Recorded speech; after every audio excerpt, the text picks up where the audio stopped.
This is episode 92 of the Andrew Hines Real Estate Investing Podcast.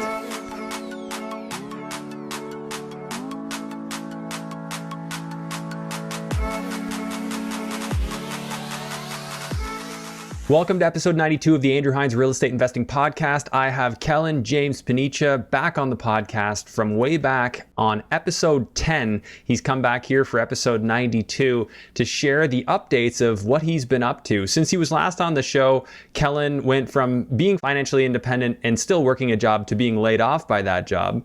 He didn't worry about it too much. He decided to buy a van and travel around the United States last summer. And since then, he's just been focused on growing his real estate portfolio further. So he grew it from 32 units to now over 50 units and over $6.5 million in value. Kellan only started a short 4 years ago with, I believe he said $120,000, and he's grown that into something massive. He's an absolute inspiration. He reached out to me. He mentioned he'd be open to coming back on and sharing some updates, and I thought it would be a really, really cool opportunity. As always, I'm just going to suggest that you head on back to episode 1 if you're new to this podcast. The people I know that have gone from start to finish on this podcast are very serious and very, very much action takers. That's not to toot my own horn. I believe that is really tooting the horns of all the quality guests that have been on this podcast, and you should absolutely have an opportunity to benefit from that. I do ask, if you're enjoying this podcast, if you have not already, please make sure that you rate and review it on Apple Podcasts or whatever platform it is that you listen on.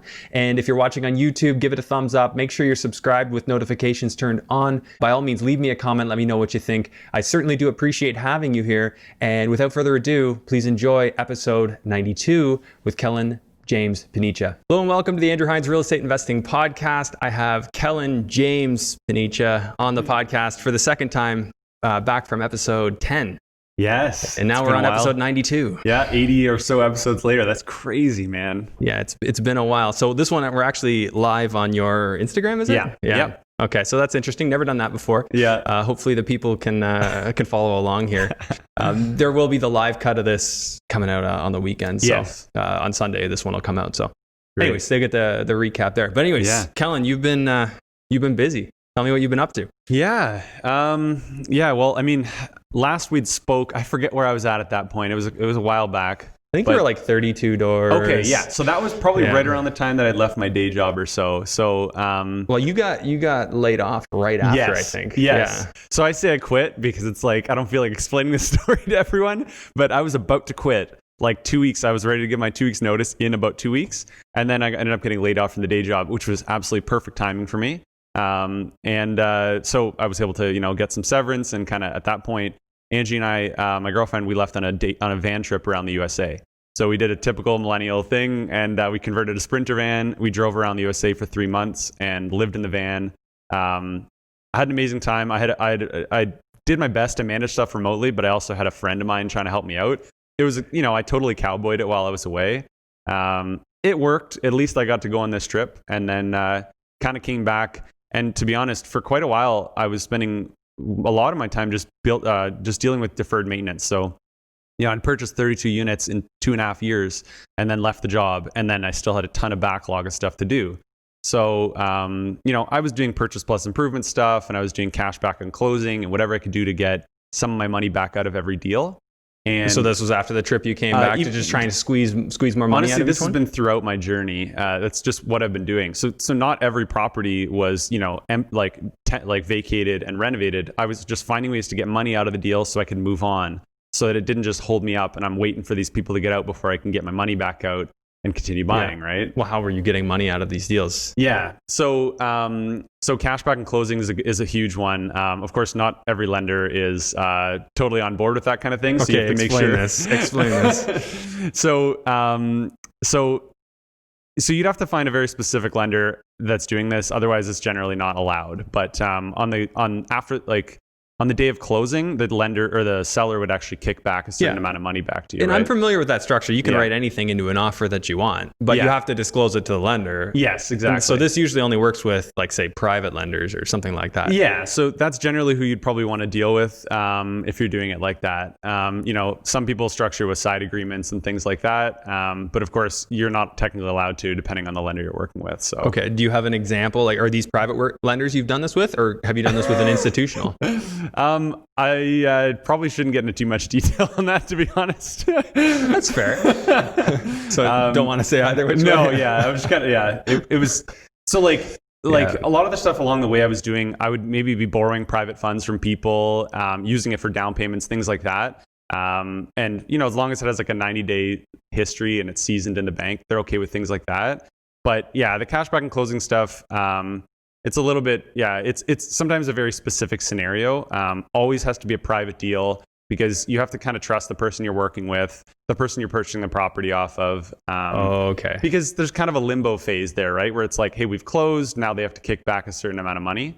Okay. Yeah. So there's a way of structuring that. So it's you kind of have to have questionable arm's length, right? So like that's kind of a challenge with certain lenders and things like that. So that's just one of the strategies that I've tried to use. But purchase plus improvements was a huge one. So like anything where I could, it wasn't necessarily doing full refinances, although I did a whole bunch of those. Purchase plus improvements were also super helpful for, getting some of my money back out of the deal. Renovating the property a little bit and still leaving money in the property, and not as much, right? Not as much in the deal. So you're obviously well along. I know you were doing a lot with Scotiabank. Yeah. It's been about a year and a half since you were on before. Yes. In the last year and a half, you've gone from, you said, roughly 32, I think you were at then. Where are you at now in terms of number of doors? I'll be closing on my 52nd door soon. So, so that now I've been working with local credit unions. Actually, the first one, so when I got back from the van trip there, I didn't know who I could work with. So I talked to a mortgage broker. We kind of figured it out, and I ended up going with Home Trust, which was cool. But, I had to pay I had to pay 6%, and it was fine. The property still made a little over $800 a month in cash flow after vacancy and maintenance, which was great. But it's not kind of like I tend to shoot for $1,000 per property. Even if it's a sixplex, you want to get $1,000, regardless of the property. That's why I generally don't buy duplexes anymore. Okay, right? So $1,000. Yeah, it's just a rule of thumb I have in my head. I don't know. It's good to have your rules. I mean, I've had many that I've gone by. Like I kind of just work with, I know they say 1% rule. Like I would work that I would have to be at least 0.65%. Yeah. And that would be after my BRRRR. If I was doing a BRRRR, I would want to make sure that I was still there. So I would know, okay, what can I get the rents to? What can I get the value to? And then we all have our numbers in our heads, right? Like what is it we're shooting for? Right. Well, these are these quick little shortcuts, right? You come up with a shortcut and it just helps you analyze deals faster. You know which deals not even to look at because they're so far outside of what traditionally works. Yes. That's something I try and tell people as much as I can. You're trying to value your time as much as you can, even earlier on in your journey, understanding what the value of your time is. And if you're spending, 20 minutes every time you come across a property in your spreadsheets and trying to figure out what it cash flows and all this stuff, whereas you could have just said, look, this doesn't meet my 0.65% rule or my 1% rule or whatever it is you're going for, you can just move on, right? Like more than likely, it's not the property for you. Learning how to quickly say no to properties along the way is such a valuable feature or valuable thing to learn. So I definitely 1% rule is always been kind of a rule of thumb for me. So that's where you're still working at 1% rule? One and up. There are sometimes I'll buy a property that's like 0.9 or whatever, but that, and I'm basing that on not on current rents, but on potential rents. So I'm okay with after renovation costs, am I meeting 1% rule? Right. Okay. Yeah. So looking at what it can be, and I think you kind of have to have that attitude now. Like nothing's sitting on. What the do MLS. you see? Yeah. What have you seen in London since the last time we talked? Because we talked early 2019. Yeah. How has London changed in your eyes since then? Yeah. So 2016, 2017. 2016 was a good year to buy, but I only bought one property that year. 2017, things really were starting to heat up, and it's kind of just gotten crazier and crazier since then, less and less supply. As prices have gone up, you need more down payment funds, but rents have gone up like crazy along with it. So I really don't think cash flow wise, things have changed a whole lot.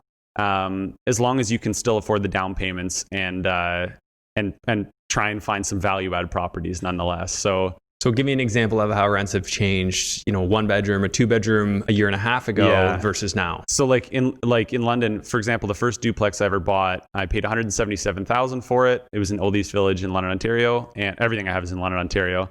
And at the time, I was getting either $750 plus all utilities, so heat, hydro, and water for a two-bedroom unit, small two-bedroom unit. $750, that's $750. And then the other side was $950, and that was all inclusive.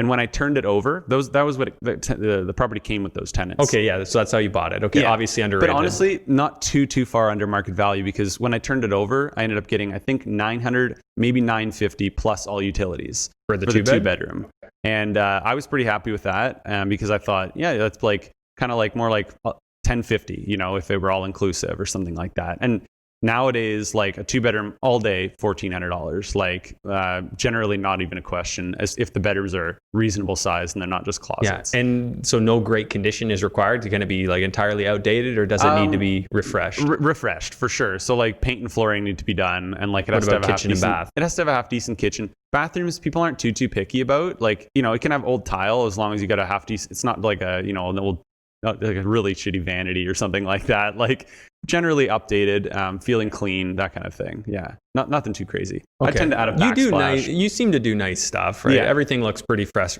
and crisp. You do some of the work yourself too, right? No, I mean I did on the first two properties, but honestly, since then I've like 90% walked away, and I would say for the last year or so I've like 99% walked away. So like I'll still occasionally, like if a tenant messages me, I'll run over to the property and like press and like check the smoke alarm for them, or because I live like 2 minutes away or 5 minutes away from all my properties, and I don't have a day job, so whatever, I'll swing over and take a look, save myself $50, but like for a service call. Yeah, but I'm not doing renovations. So you're close to all your properties. Yes, yeah, I'm 2 to 5 minutes from every property. That's a very opposite feeling to what I have. I'm so far from all of them. It makes a huge difference. Like I can, hey, there's garbage out. Well, I could message a guy to go swing by and do it, but it's like, it'll take me 2 minutes. So on my way out to go for lunch or something, I'll drop by the property, clean it up or whatever, right? Like a lot of these little things I'll still do, just because it's not even worth me coordinating it. I'd rather just swing by and do it. But this is not like, this takes up maybe an hour or two of my life per week. And that's like, what's the problem with that, right? Like that's actually just something to keep you busy. Yeah. And honestly, I was finding if I didn't physically move throughout my day, I didn't feel productive. It was something I learned. Like I would sit around all day, recording podcasts or doing computer work, spreadsheets, looking for deals, whatever. And I would just, at the end of the day, I'd be like, well, I don't know. I felt like I didn't even do anything. But as soon as I left the house, drove around, used my hands a little bit, I was like, this was a good day. I feel productive. Yeah. So mentally, like that was actually a huge shift for me. So I try to actually keep moving like that, Yeah. How was the transition from working a day job and then doing real estate on the side to not working a day job and still real estate sort of on the side? Yes. So like the first thing was I was sitting at so I got laid off, and that was like, a mental shift for me, because I was like pumped to quit, right? This was like, I was all about the financial independence. Early on, I was looking for like a 4% safe withdrawal rate. I was going to do the index fund approach, and then real estate worked for me. And then I was like,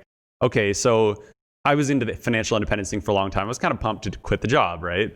And then of course the decision was made for me, which was kind of I was like, wow, I was kind of looking forward to doing that, even though math wise, it made far more sense, for me to get laid off. It was just something I had to like adjust for a couple of days. And then, I'm sitting at home and my phone rings and I'm able to just answer the phone.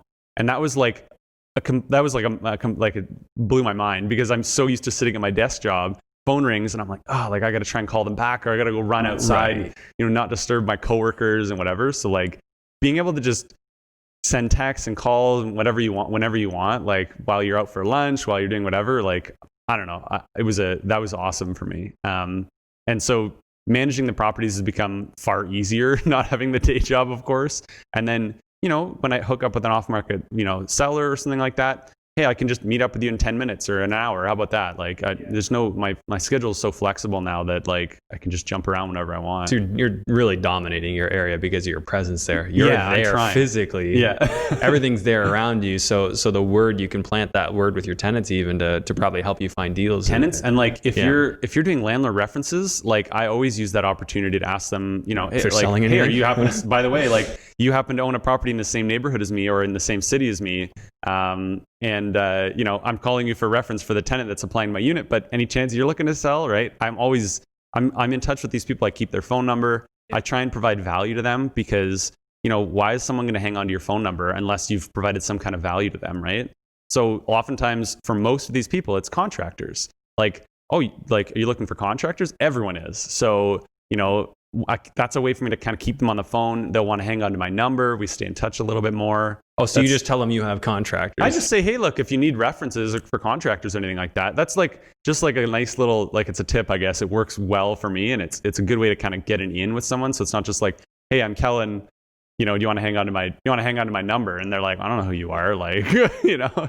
So it's like just that was one way I thought I could provide value to them. Of course, sometimes it's just, you know, hey, how are you structuring your financing? How are you, whatever, like just like and then just I can striking start up a conversation, right? Yeah. Yeah. That's actually really smart. So just add value back to people, and then they give it back, right? How else do you stay top of mind, right? Like if someone's like, I have a deal, who should I call? Well, it's someone that you've been in touch with, and it's someone that you understand is competent.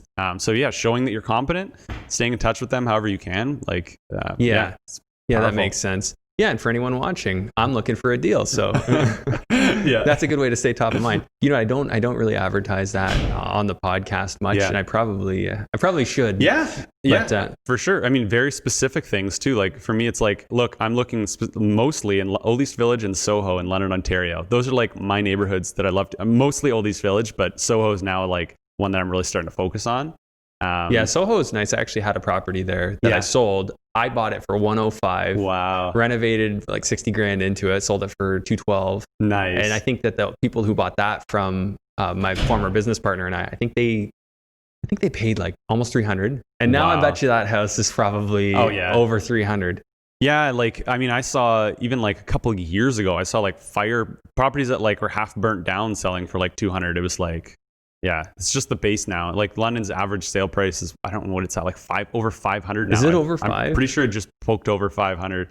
It's getting kind of ridiculous. There's a weird threshold in London though, where you get more value for your money if you actually start getting over 700. Interesting. Yeah, because you'll get a lot more square footage. Oh, especially on the single families. For the multifamilies, I don't think that that's the case. I think that, well, it is in a way, because most would be kind of starter investors who might come in from out of town, like the Toronto investors that'll buy in London. They don't want the stuff that's 700 plus either. They want to grab, you know, a little duplex for 500 or 400. I think I sort of misunderstood, because when you said more value over 700, I started thinking, like, not a lot of people are in that range. Like, not a lot of people want to spend 700 more plus for what you're spending. Exactly. All of a sudden, you can buy an 800,000, and it's way better than a 700,000, right? Yeah. Like, yeah, I had my friend Carlo on here. He was just explaining. I think he bought his house for like 800 grand, and it's like 3,600 square feet. Wow, something ridiculous. There's just an affordability bump. Like people only make so much of their day job. They can only qualify for so much, right? Yeah. So I think that's why we're seeing so many more renters in London, is they just can't afford. Absolutely. They can't afford what they're currently, getting as an option for purchasing. So that then they're shifting into the rental pool. Well, like, I got into this for cash flow. That was I'm going to build up X amount of cash flow, and then I'm going to quit my day job. And you know, but now, honestly, I couldn't have imagined what was going to happen with the appreciation. Like when you have, like, my portfolio's very conservatively like 6.5 million or something right now. Although I need to, it's been like 6 months since I even looked at it. You've done a lot. You've gone fast. So like, and because everything I have is solely owned, when we see 10% appreciation, like, it's crazy what it does to your net worth. And we've seen 20% like year over year for a little while now. It's getting completely absurd. You're saying we've seen 10% for a while, or way more. Like we were seeing, I think we were seeing like 20% like plus in the past year. In the past year, and maybe and pretty significant in the years before. It was crazy. Like, not at all. Like, that was always cherry on the cake, right? Hey, if I get some appreciation, great. but like it's been insane. And of course, because of that, it's really helped my momentum, because now that I've, hooked up with the local credit union, I'm able to refinance. Because, it's important for people to know when your first 10 properties, great, maybe 10 properties, you can go with banks like Scotia. But once you quit your day job, they're not going to let you refinance anymore. They'll let you renew, which is cool. As long as you're, hey, I want to pay the mortgage down, whatever. But if you want to refinance out anything other than your mortgage pay down, if you want to refinance out new value, like appreciation, they're not going to let you. Well, they won't even let you access your pay down unless you already had it set up that way with the line of credit attached. With the step mortgage and all that. Yeah, so Scotiabank has the step. Right. And so many other lenders have similar. Yeah. But now, now that I can bring it over to local credit unions, I can refinance out that capital only up to 75% loan to value.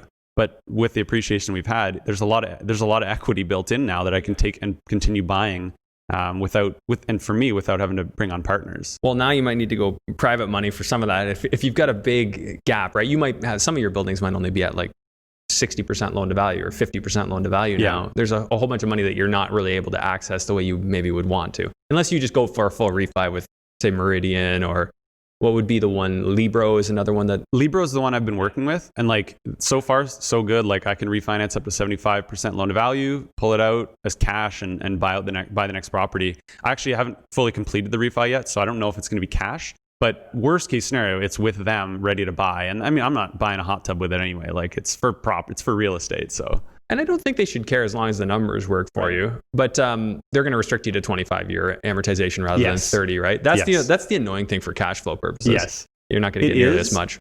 I've had the debate in my head about, if I brought on a partner, then I could get 30-year AM, a little bit lower rate, 20% down, all that's great. But if I do it on my own, I don't get as favorable terms, but I get to keep 100% of the cash flow and appreciation. I'm with you there. So I don't currently have any partners in anything I do. I partnered with a friend of mine, and we did a whole bunch of flips in a company together. Right. But in terms of personal ownership, I've gotten away from that, and I just want to stick towards just what owning is your solely. thought process toward that? Because I know a lot of people are really leaning toward joint ventures, and honestly, it's the right call for a lot of people, but not the right call for everyone. And it's something I've been trying to get the conversation going a little more. I've started to see a little more on social media now. People are talking about it's kind of the struggles with joint ventures. Yeah. And I'm glad to see people being a little more realistic about it, because it seemed like the way things go. So my thought is exactly what you say. If you look at your overall return when you don't split, so what if you pay a higher interest rate? If you actually work out those numbers as to what you're making. So say your property goes up. Say your annual return after factoring appreciation, cash flow, and mortgage paydown is 30% on your original investment. If you are only getting half of that, then it's only 15%, right? So say you pay a few percent higher on your interest rate, your cash flow's less. Maybe your return's only 25%, but you're keeping all of it. So technically, you're making an extra 10% by not having a partner. I'm not saying partners are bad. I think that there's a time and a place. For me, it's more short-term deals. I think partners could be an advantage, or a big deal, really big deals, where there's so much lift, but say somebody who is a really cash rich investor who's got money, and then you don't need to have that burn. See, my big concern with large multis is the burn rate as you try and turn over all the tenants and just how much you're paying now, because people are paying like 2 caps for stuff in Hamilton. Right. I mean, how do you do that? How do you do that and sleep at night? Like, I mean, that's just and there is a downside to, say you want to buy a multi-unit apartment building, like a large apartment building, and you that's a lot of capital, right? Not a lot of people have that money sitting around. So you might need to bring in a partner for that. Or if you're borrowing that money, I can see the downside of, borrowing $1 million at like 10%, like that's crazy, right? Like it adds up, right? That holding cost is crazy. If it takes you a year and you borrowed $1 million at 10%, you're $100,000 in burn. If it took you a year to do that reno. And that's where all of a sudden you build that into your numbers, and the deal that would work doesn't work. Yes. So it really depends on the deal, depends on your capital situation, depends on your goals, the length of the project. There's so many things to consider, and it seems like it's just everyone goes the one way. But I'm happy to see like more and more people a little bit talking about, some of the pros to doing it on your own as well. Right. And I think people who have listened to me from the beginning would probably know, like, it's not that I'm against JVs, but I've definitely been outspoken that, like, don't be in a rush to give away your equity. analyze what you're getting out of a JV. Like, are you getting knowledge, encouragement? There's more than just the money. There's more than just the qualification. If you're working with somebody that knows way more than you and you think that's an avenue into growing, then do it. Yes. I mean, for me, I can definitely say working with my friend who we did all those flips together, we pushed each other. Right. And I know like Dylan and Robbie Clark. I don't know if you know Dylan Suter. He's been on the podcast. Robbie's been on. And those guys bought $60 million of real estate in 1 year. And, they pushed each other. And so complementary skill sets can really be something like two working partners. I've seen that work well, like a JV where you have two working partners but have complementary skill sets. Yes, I like that. Yeah. The money partner thing, again, it's case by case. I totally think like if I want to go buy a $2-3 million building, I would absolutely be open to a money partner, because that means now I've got somebody who could potentially, if they're sitting on quite a bit, buy us a year or 2 years to transition that building into something that can make insane cash flow. Yeah. But you got to be able to be, to get over that hurdle of the first 2 years. And or you're the not first worried year. about paying 10% on your money for 2 years or something like that. Well, I like to sleep. And you strike me as a type of guy who wouldn't like that scenario. No, I like my sleep too. That's kind of where I'm at with you don't want it to be something that holds you back. If you're the kind of person who doesn't have, the ability to qualify for financing, you're trying to buy your first, you bought a couple, but you can't really buy anymore. You don't have the day job income. Yeah. Of course, bringing on a partner might make a lot of sense in that case. Or you just simply don't have the capital. You're happy with the properties you own. They cash flow well. You don't want to sell them to buy the next ones. Yeah. There are plenty of situations in which it makes sense, for sure. So my wife just sold her condo, and there's a good bit of cash that she got out of that. I'm thinking about selling one of my properties. A friend of mine who's a realtor already basically said, hey, if you want to sell that one, this is what I'll get you for it. It'd be easy. So a property I bought for 205, I think, and he's talking about 675. Wow, so crazy. I mean, of course, I put 200 grand into it, so it's not all upside. Great. But that's what London has done. And to me, I look at the value. Yeah, near Western. Yeah. This one's actually the furthest from Western of all of mine. Oh. But I see the value in having, say, $500,000 in cash to just flip into properties. When you could do a BRRRR where you don't borrow on the front end and then you go back and refinance, I think just the savings, again, you eliminate the burn, and now you can focus on your renos, get them done, and then go back, refi, and just reuse that money. So, yeah. And when you end up with that kind of, when you got 500 grand sitting in the bank, now you got to decide, am I going to use that toward a down payment on a large building, or am I going to use it toward buying a smaller multifamily cash? And then burring it or whatever you want to do. I like the recycle. I'm not a fan of just leaving the money sit, because then what do I do? I just get impatient. I'm like, well, now I can't buy anything. I know. And that's the challenge. I've been thinking more about larger apartment buildings recently, but you don't do as many of those deals as quickly, right? If I buy a 20 unit apartment building, that might be the only deal I do that year, or it might be one of two deals I do that year. So I don't maybe feel like I'm doing as much, but it's also a larger building, so I don't have to do as many. How much would you buy one for? What would be your price point? Probably between 120 and 150 a unit or something like that. In London. A 10 unit? I was hoping for ideally something closer to 12 to 18 unit. Okay, so you're talking getting into the $2 million price range. Oh, okay. Yeah. How would you do that now? Because you'd need 25% down at least, but reasonably, banks are going to cut you back because of cash flow. So you might not even get 75% loan to value. Exactly. That's only a theory. 75% is a best case scenario. It often doesn't work out that way.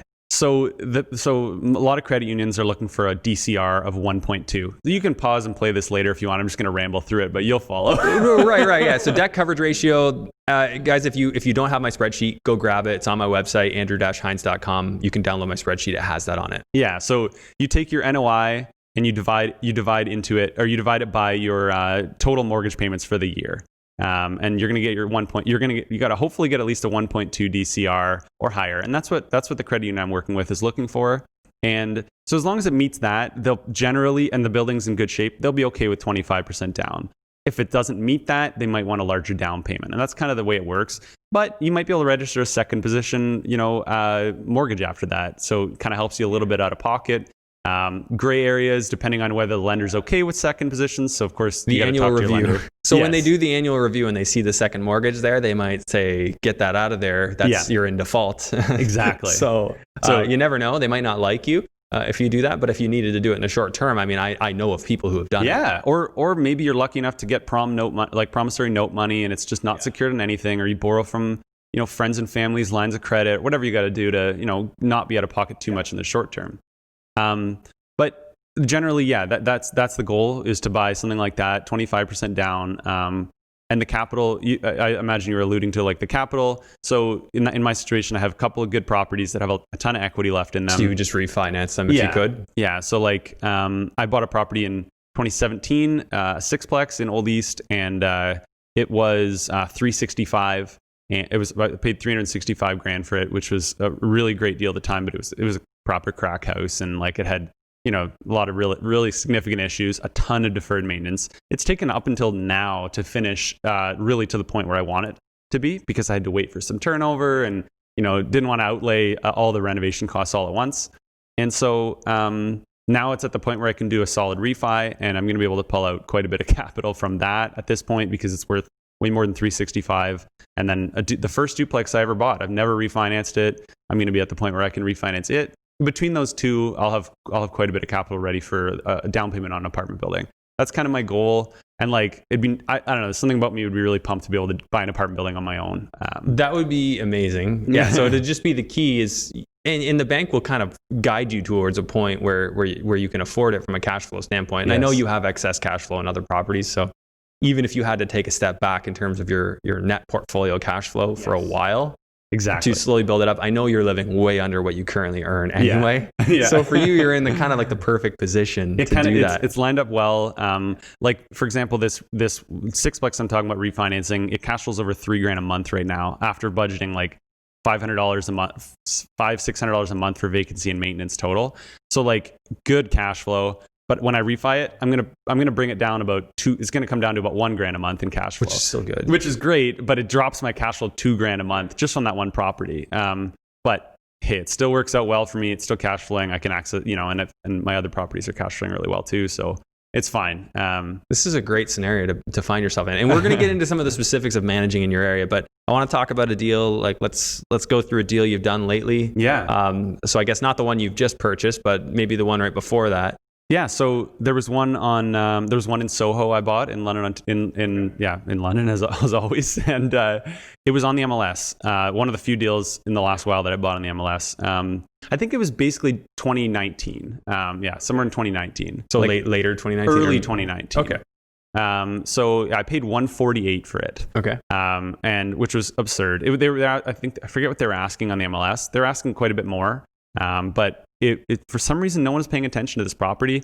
It was fully tenanted. And is this a duplex? It was a triplex. Triplex, okay. It was all main floor units, which I love because there's no one above or below you. Everyone's just beside you. Separate hydrometers. It just looked like trash from the outside, and it was just a long building where everything's on the main floor. And so yeah, all the units were tenanted. No one, of course, wanted to take on this building. The sellers weren't willing to provide it vacant on closing. I was like, you know what? It doesn't even matter. If this is something that takes me 2 years, it'll still be a great deal. So I went in. Yeah, I went in at 148. They accepted. I don't remember how the negotiation went, to be honest. But I ended up getting it for 148. I ended up putting in, I don't even know exactly, but probably somewhere around $100,000 or something like that. I think it might have been less, but somewhere around $100,000.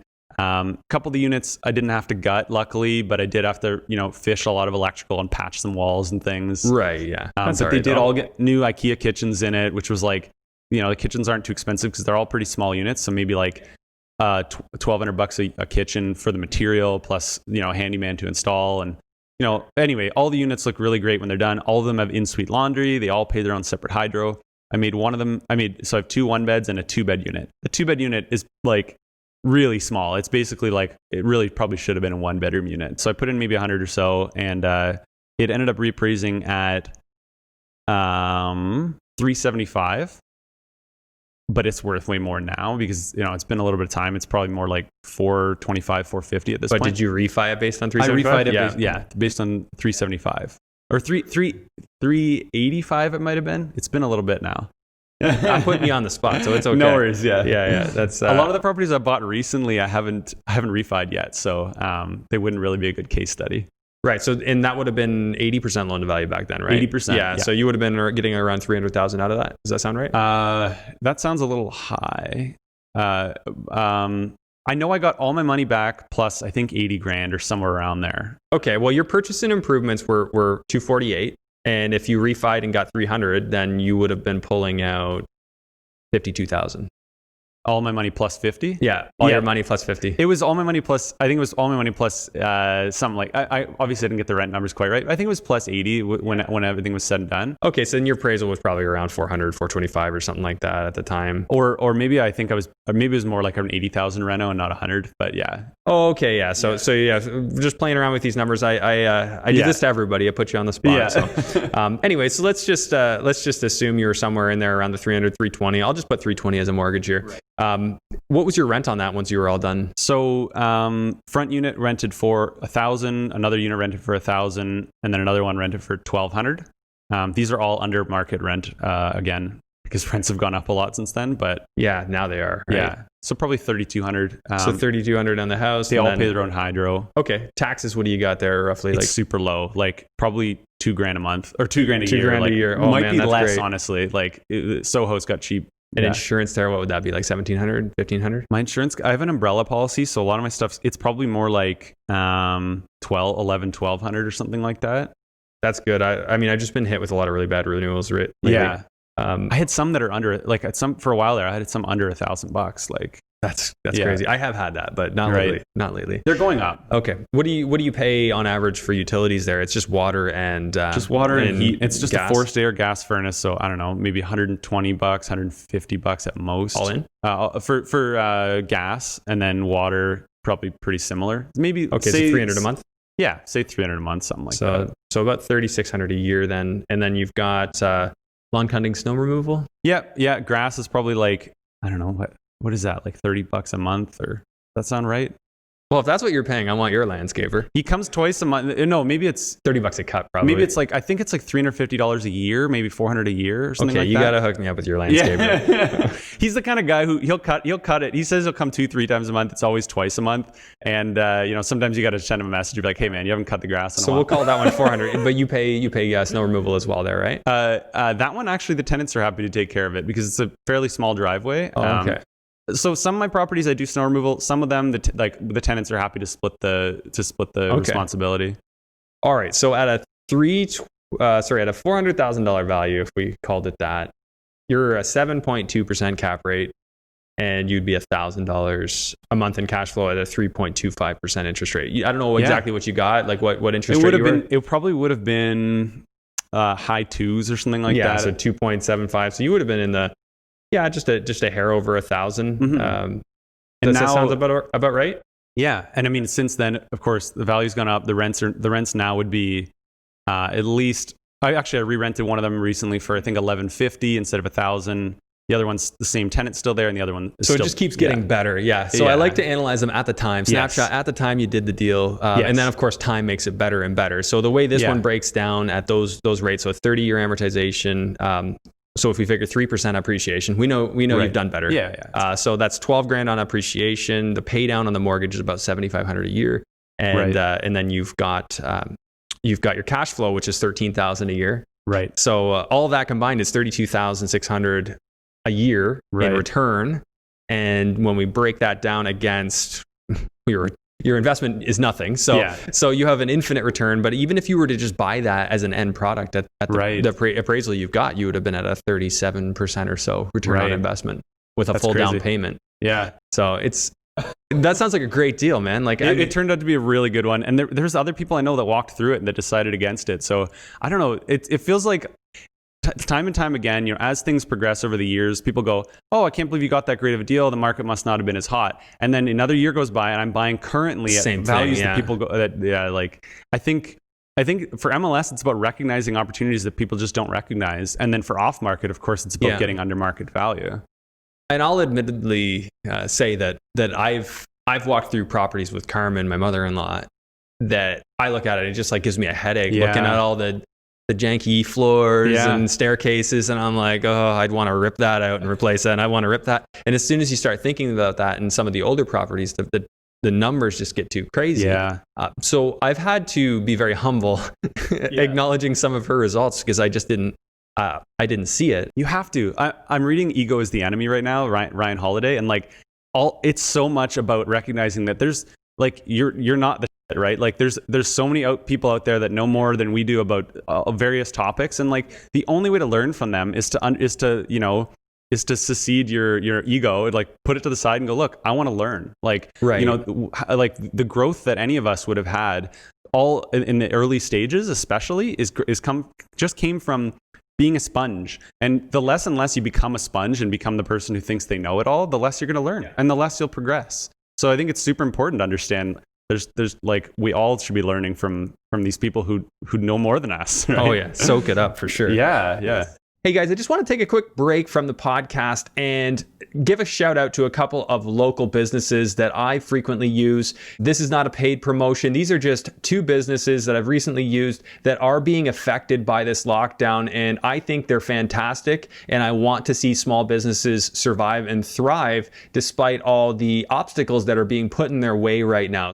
First, I want to give a shout out to New York men's grooming salon here in Burlington, Ontario. I always go to Sergio every single month. I would travel and commute to go see this guy. I've been to so many other people before Sergio, and he's the one person that I know will always do a good job. That's my experience. Can't say you'd have the exact same experience, but I certainly would expect so. I love that place. I love the culture there. They have a great atmosphere, even to just pop in and have an espresso or have a beer. Really, really unique experience. And of course, they are still open for business despite the restrictions right now. The other one I want to give a shout out to is Dr. Mike White at the Momentum Health Clinic in Hamilton. Dr. Mike's a chiropractor. I hurt my back so badly last week that I couldn't even turn, and I went to Dr. Mike 3 days straight, and now I feel 100% better, which is pretty crazy. I've had so many of these silly, ridiculous injuries over the years working out, mostly from back exercises, but also from other things. Anytime I've had a problem, I go to Dr. Mike, and somehow he finds a way to make it better. With that being said, I know it's a touchy thing with a medical service, so please always check with your medical health provider before engaging in any form of treatment. I cannot guarantee the results that you would get with Dr. Mike, but I certainly think he's worth considering when you're picking your next chiropractor. So those are two I just wanted to support, guys. These are not paid promotions. I just wanted to do my part to help our local businesses thrive. Please do your part in your community to help your local businesses. They really are a big part of our culture. Let's get back to the episode. All right, so actually on that note, I want to get into this a little bit more of times where you've seen something that changed things for you, changed the way you looked at things. Because I can say from my perspective, it's always like conversations like this where I talk to a person, okay, how are you doing that? Okay, I'm going to implement that in my business.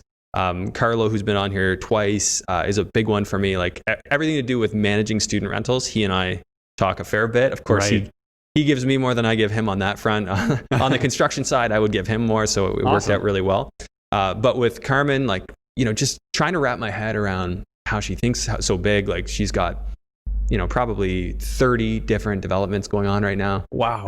Yeah, it's like, how do you fathom? And I drove with her to the site because I'm building the 15 towns for her development.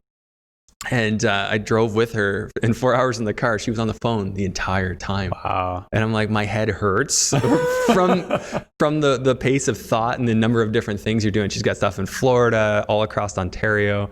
And everything's got something going on, a refi, or we're doing this. But man, I learned a lot about what I want to do and what I don't want to do. And that you kind of have to identify yourself and what's important to you. And I think I think a lot of it is like, how does someone manage 30 renos or 30 projects at the same time? Like you delegate, right? You find great people that know what they're doing. And like, it's not about how you do it, but who you can get to do it, right? And then managing those people. And it starts to become a little more understandable how these things are happening, right? So you're delegating quite a bit as far as the renos go. Obviously, you're not doing it yourself.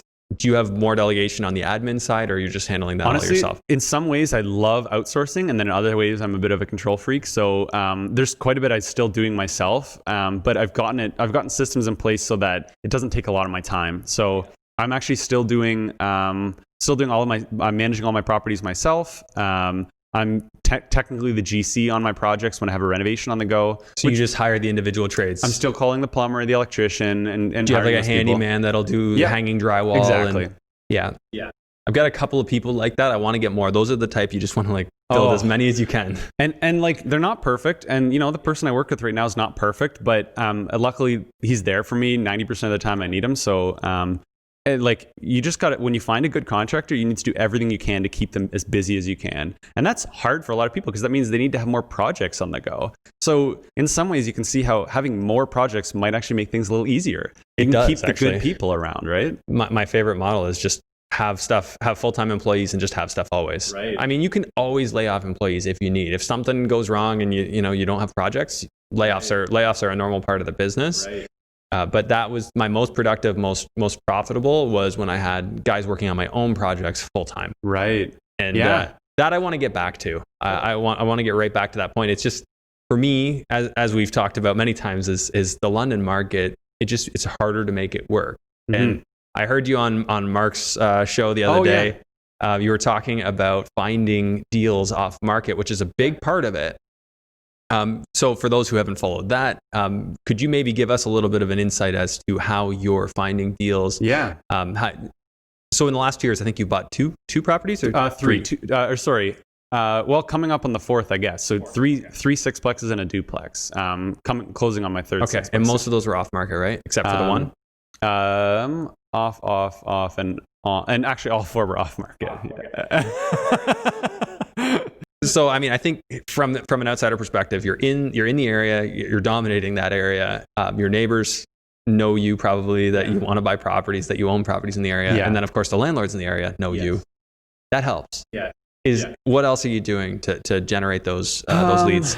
Like anytime I see a phone number anywhere for an owner in my neighborhoods, I'm going to try and call them, especially if they have like units under rented or something like that. Like anyone who's out of touch with what's going on in the market, like they're going to be generally you're going to get your best deals from them. There's some information asymmetry, but as much as possible, if I see people walking around in my neighborhood that are standing outside of their house, they look like a homeowner, I'm going to try and talk to them. I'm going to ask them, do you know anyone around here that might be looking to sell? I'm going for walks around my neighborhood with the dog, always trying to. So you're just chatting people up. Hey, do you know anyone looking to sell? Anytime I can. And it's not like something I need to be super intentional about all the time, but like I'm in touch with people on a daily basis, especially in Old East Village. But yeah, contractors, like I said, I forget if we were talking off camera, I think, about this, but or maybe we already talked about adding the value. No, about when I call a tenant reference. Did I talk about that on camera? Yeah, I think you were mentioning that on camera. I know we did speak about it. Yeah. So giving back to them, adding value to them, and then getting them right back. But yeah, I mean, like being in touch with all the contractors, anyone who's working on these types of properties, like who's going to be in a property that you want to buy. So like you want to buy stuff that's undervalued, that's undermanaged or mismanaged. So like you want to buy properties where like the pest control guy is going in all the time, or your junk removal guy is going on in these properties all the time. Like, and then you want to it's not just about talking to these people. I think that's where a lot of people stop. And that's kind of the problem, is they don't end up maintaining a relationship with the people they want the leads from. They just toss out a feeler. So and do you put like something together, like a touch base list? I don't, and I probably should. I think I need like a CMS to really manage something like this. And like a lot of the people that I know that are quite successful have something like that. And I just use my phone's contacts at this point. And like I do have like some Google Docs, and I write down some phone numbers and details on people. But like I don't know, it just comes to my head because I'm thinking about it a lot. So I'm like, I haven't talked to that person in a while, and I shoot them a message. Like I really do try and stay in touch with these people, provide them value, stay top of mind, and they're more likely to, be like, hey, I just drove by a for sale by owner sign. Here's a picture of the place and the phone number. And then otherwise, do you go door knocking though? I've done a little bit of it, but I haven't done a ton of it. I've probably done it like half a dozen times or something like that. I did it on my YouTube channel I did a video on how to find off market deals, and I went door knocking with a microphone on, and I'd knock on the door and I'd be like, hey, and just to demonstrate how simple it is, right? Yeah. Hey, I'm walking around the neighborhood. I'm really trying to buy a property in the area. There's not a lot on the market right now, but do you happen to know anyone in that area that might be looking to sell their property? And then usually they go, oh, that guy down the street, and it's a for sale. There's a for sale sign in front of it. And you're like, well, I'm looking for stuff that, owners in particular, like people you might know in the area that might look like they'd be, interested in selling without realtor fees. And then, there's a bit more of a face-to-face thing to it. Of course, they're receiving a million of these flyers from wholesalers and stuff like that, but most of them just throw them out. So when you can have some face time with these people, you can talk to tenants, because 90% of the properties I'm buying, all of my properties are multifamily. So when you knock on the door, it's a tenant answering. So you're not like, hey, owner, which would be great. But usually it's usually tenants. So You need to find a way to get through the tenant to the landlord. Yeah. Or through the property management company to the landlord. And didn't you say that you were offering like kickbacks to the tenants if they connected definitely. it? Yeah, absolutely. Like, yeah, $1,000, $2,000, whatever. Like, just give me the phone number to your landlord. If I end up closing on the property, I pay $1,000. If it's a property manager, I'll often pay them more. Because why would they want to pass along? Like, that's their job, is to be the middleman between you and the landlord. Yeah, so they don't want to give them something. Yeah, they have to have a reason to like break that agreement, right? The whole point is the landlord doesn't want to hear about this stuff. Like, they don't want to hear from the tenants, right? That's property managers there. So what would you offer a property manager? So you can offer them either to take on their services, because that's a big thing for them. Like, they don't want to just lose one of their clients, right? You're buying the property. Well, am I going to manage it anymore, or does that mean I'm going to lose a customer? So you could say, look, I might be willing to take on, your property for, a year or two or something like that. That doesn't fit your model though, right? It doesn't. So usually I just offer them a fee. But I mention that because if that's a sticking point for them, I don't want them to say like if to keep them for a while. Yeah. If I can make something hundreds of thousands or something on a property, like, of course I'm willing to pay them a fee or take them on as management or whatever it may be. And here's what I would do with that. How much do you stand to make in 2 years of management? Work it back. Ask them, say, hey, you want this? Okay, so your average client, how long do they last? Is this one really good? Love that. I can't guarantee anything. Who knows? Something might change. If he's thinking about selling now, maybe he sells anyway. Yeah. So what if we say a year's worth of fees? How about I just pay you that? A re-rent and a year worth of fees. Yeah. And I'm sure you could reason with them. Oh, yeah. I think it's all about asking the question back. Like, how much do you stand to make? Try and understand them a bit better than sell them on it. You have to understand their incentives and what's going on in their head.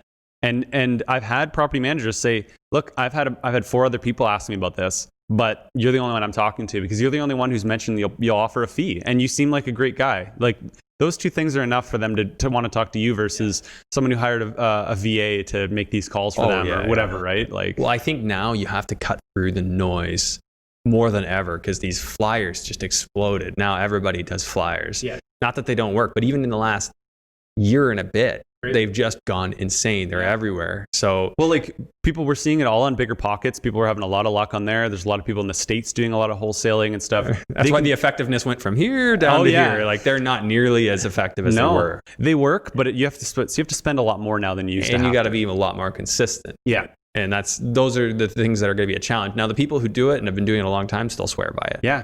And like, even if I were doing that, like, more than likely I would end up wanting to hire an acquisitions manager. And I'm the type who generally would want to do this kind of stuff myself. But I mean, if you're sending out 10,000 flyers a month, you're getting so many phone calls. I don't want to answer my phone all day. Like, and I would have trouble trusting them to do a good job and close. Yeah. I would have to put them on commission and make sure that they were good at it. Or maybe you just give them the responsibility of, look, this seems like it has a potential. Now you can get in touch with them, right? So like, whatever filter you want them to have in place, they can take all the angry calls, and anyone who is interested in selling, now you take the call or whatever, right? Yeah, that's true. Like, have them be the gatekeeper. They take the angry calls. However thick you want their filter to be, or how much responsibility you want them to take on. I don't like the angry calls. I'm not a fan. I got to get over that. You've done some flyering, right? Yeah. I've had people threaten my life. Yeah. It's a flyer. You sent me a piece of paper. Don't ever come on my property again. I didn't. Well, they're sick of it. Like, they're getting 4 of these in their mailbox every day. And they're all the same. I mean, everyone's just... Well, see, now they're all the same. Yeah. So now it's like, how do you cut through that noise? And a lot of people are just trying to outspend. That like that's what a lot of people are trying to do. Which is one strategy. Hey, there's no right or wrong. I think there's effective and less effective. Or you move on to a different market. Like, you start like flyering all these small towns that people aren't paying attention to or whatever. I'm more keen on that.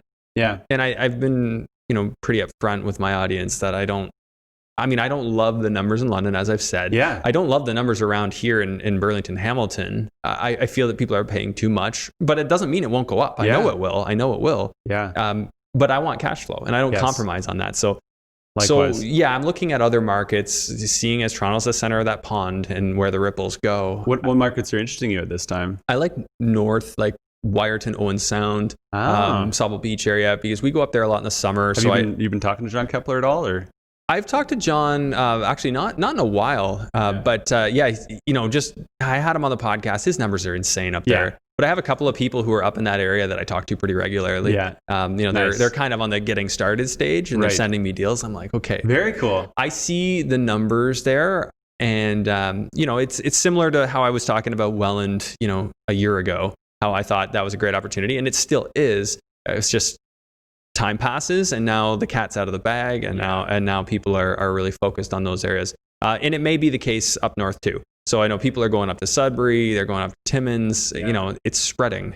I think the likelihood of me, if I was jumping into London at this point and I'd never bought a property before, I'd be like, this is awful. Like, this it's is not. You wouldn't be as keen. No, because I would look at the MLS and go, none of these make any sense. And I would be like, well, now what do I do? And then I'd look at the whole-sale deals that are getting sent out, and I'd be like, I don't want to pay $20,000 out of pocket for a property that maybe would cash flow, but it needs a lot of work. And nothing would be exciting to me. So I think it's super important to be really in touch with a neighborhood, or get help from someone who does. And Well, the biggest challenge I would say I've had with that is I don't like driving. I've done it a lot. Yeah. London's already an hour and a half from me. Yeah. And so I've spent so much of my last 10 years driving back and forth a lot. So I'm not in a rush to go even further. For sure. Oh, that makes sense. But if I can create strategic partnerships where it just doesn't make sense for me to be there and start setting down roots, I mean, I'm very keen on those areas. I'm very keen on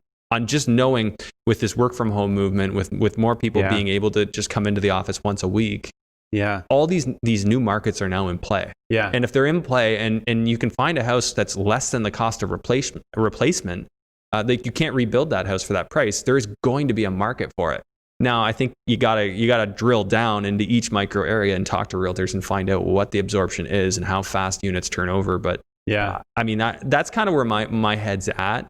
Not that I've felt like I'm in any rush, but I do want to start buying properties more frequently, and I think that right. Keeping options open is a big thing. Oh yeah, I think like some of the most successful investors I've seen that have been doing this for a while, they're happy to sit on the sidelines for a while. They've got a bunch of capital ready, and then when a really good opportunity comes up, they jump in. And like, that's one of those things that millennials don't want to hear, is anything to do with patience, right? Yeah. And I feel the same way, because I'm always wanting to try and keep buying. But now I'm at a point where I'd like to buy an apartment building. So does that mean that all of these opportunities that come my way between 2 and 4 units, or even 2 to 6, like I'll buy something that's 6 and up, but 2 to 4 units comes up, what do I like? I don't want to pass this opportunity up. So now I've started to wholesale it a bit, and you're saying it's not big enough. So that's not really what you want anymore, which I totally get. Yeah, be patient. Yeah. It makes a lot of sense, because if you get that 18 unit building, the upside is there, and you can focus your efforts on one building, and there's so much more upside there, especially if you can get it in a way where you're still okay cash flow wise in your portfolio, and you just slowly work away over time. It's going to be exponential. Because you can't quit your job by buying an apartment building, because they just probably aren't going to cash flow. Like a lot of them I look at would make zero money off the bat, right? Yeah. Maybe they lose $1,000 a month. So you got to get a unit turned over, a couple of units turned over before all of a sudden now it's neutral. But that'd be stressful if you need that money, right? But like if you've got a ton of cash flow every month and it just eats away at it a little bit, not a big deal, right? And so I think it makes actually a lot of sense to follow a very clear path of 2 to 4 units, do some burring in there, kind of get your cash flow up, maybe leave your job, and then and then at that point it makes sense. Maybe apartment buildings start making a little more sense because you have the cash flow. So if you were starting now and not when you did, would you be open to traveling to a further market? Honestly, it's just not well suited to me. I think so you wouldn't have even gone down this road. No, I would have. I really like investing in the city that I live in. Yeah. So you maybe would have moved, or you would have just not done it, or found a way. That's a good question. I don't. Assuming that I was presented with the opportunity and understood it, because I think that's a first thing off the bat, right? I might not have even thought about it if London hadn't been a great market for it. But if I'd seen what all these other people are doing, I might have been open. Like, especially if I was working the day job still. Like, I was pretty desperate at some point to get out. I mean, I really wasn't passionate about it, and I didn't want to do it for the next 40 years or whatever. So I would have wanted to find a way out. If that meant moving, you know what? There's a chance that I would have done it. Like, instead of blowing my brains out, I think there's a chance I would have, but I don't know. Yeah, I would have wanted to get. I probably would have moved somewhere that where there's people that I really resonate with, and then I would have worked with them in whatever capacity I could. Or maybe there's a chance I would have learned how to invest remotely. Not that I know how. I would have taken the leap. It's not my jam. I know it's this. Honestly though, like even though I'm in the same neighborhood as all my properties, I'm not going to them 90% of the time. Most of the time I am just sending a text. All this stuff is managed remotely anyway. You know, the typical process, a tenant sends you a text message, you send a text message to your contractor, the contractor sends you a photo of the work completed, and you send them an e-transfer. And all of this is done remotely. Yeah. And like, that's the process I'm still following. Of course, there's probably there's definitely Buildium and all these other like good software out there. I'm keeping it pretty simple, and honestly, it's working out pretty well for me. I've got a to-do list. I know whether it's assigned or not. And I mean, as long as I'm staying on top of things and the list doesn't build to a point where it's unmanageable, works quite well for me. And all of this is remote management. It's the same thing. And it works well because you only have a handful of actual buildings. Yeah.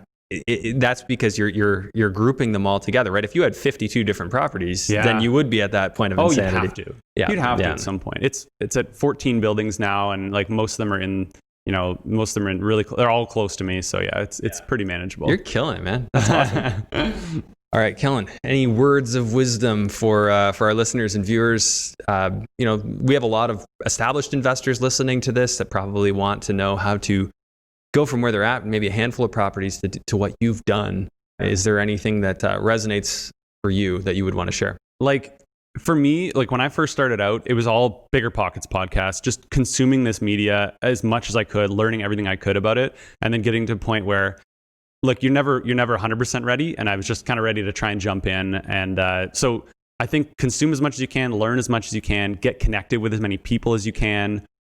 Build real relationships with these people. Add value to them. Add value. It's a big one. You have to. Like for me, if people are on YouTube and you want to support them, make sure you're commenting and liking on their stuff, like whatever, right? You like Andrew Hines podcast, like leave them a review, like all that, whatever you can do to get your name on these people's radar and provide them value back. Is so important, because otherwise you're just another name, right? You're just another person DMing them or whatever, right?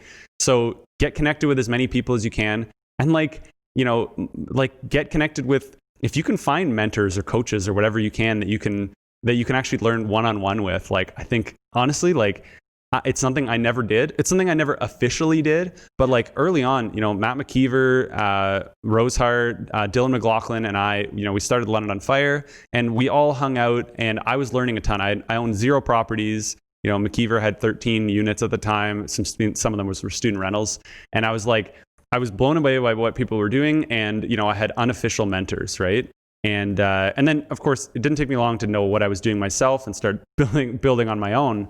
But having those people around, my portfolio wouldn't have grown the way it did if I didn't have these people around. I was like, first property 20% down, and Matt was like, do 5% down. Why would you do 20? And like, I wouldn't have. I was like, well, safety and whatever. And it's like, and eventually I kind of learned, I want to get as much money out of every deal as I could. And I had people helping me along the way. And these days it's hard to get in touch with those people, but however you can, learn from those people. Like, you have to, because otherwise, like I said, if I was jumping into London right now on my own, like I'd probably feel like it's a little futile as well. But with the right help, you can get through it. If you've got your angle right. Yes. Like, it's a needle in a haystack if you want to find the traditional deal that everyone's been going after. But if you have an angle, and if you have a strategy that works for you, then you can win in any market. Doesn't matter how big. There are people. I remember hearing Scott McGilvery say this, and he basically said there are people making money within 500 meters of you in real estate. Right. Like, you don't need to travel. I look at it as absolutely, that's 100% true. Have your angle if you're going to do it that way. But it might just be the difference of picking a market where it's a needle in a haystack or a stack full of needles. Yes, so absolutely. I do like the stack full of needles. But, absolutely. Whatever market you're in, you have to be connected with the people that are there. Yeah, I agree with you completely. So I want to thank you for coming up and doing this in person. The first one we did over Zoom. So it's been great to connect in person again. And I'll definitely be continuing to watch your journey, because I think your portfolio size is more or less double from a dollar value from the last time you were on. So you've been moving. And, I appreciate it, man. Yeah, and very special that there are no JVs in there. That's pretty rare. Not too many people do it that way. So I appreciate it. It's not the only way, but it's the way I love to do it. So it definitely works, and then you're reaping the rewards now. That gain there that you have, is all yours. Yeah. And hey, I like, again, not the only way, like you said, Yeah. but definitely consider both options. But if you can make it work like you've done, I think that's great. Yeah. Appreciate it. Thanks, Kellan. We'll see you on the next one. Thanks a lot, man. Thanks for tuning in to today's episode. Please make sure to share this episode far and wide. Help it help more people. I really appreciate you tuning in. Thanks. I'll see you on the next one.